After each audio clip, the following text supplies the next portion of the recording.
میکنی؟ من در تلویزیون کار میزنم. خیلی بیشی همونجا کو سر میکنی بیشی. همینجا بشینم. اخبار گفت. پول تو اینمونم. السلام علیکم تماشاگران عزتمند. اینک برنامه تلویزیون اخبار است تلویزیون فیلم. در استودیو با شما میستر کلی. هفته سپشل در شهر دوشنبه در چشم گرفتم. در نزدیکی این ویدی دو دوست را دستگیر کردند.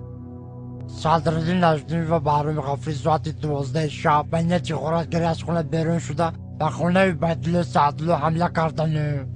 عبیدالله سعدالله در حالت مست خواب بوده. از کاسه عبیدالله سعدالله 180 درم، از درون شوفانیر عبیدالله سعدالله چیزهای قیمت بها، دو فیلم میکا، دو پرکالو، دو پچکه چای، دو پرنسکی و دو ترکانی خانه را زیر کرده گریختند.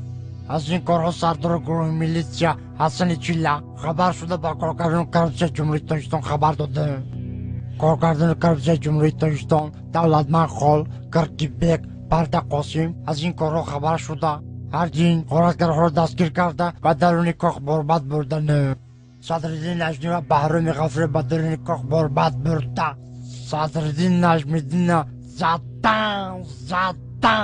زدن تا با قدم خدا و اسم میکنی. ای رو تسیا کدامی ژورنالیست دروغ میگه؟ تو در تلویزیون گپ زده استی تو رو تمام جهان تماشا میکنه. تو دروغ میگی؟ تو رو خلق میدونه چیکار میکنه؟ سنگ شپت میکنه. نخواد ژورنالیست دروغ بگه.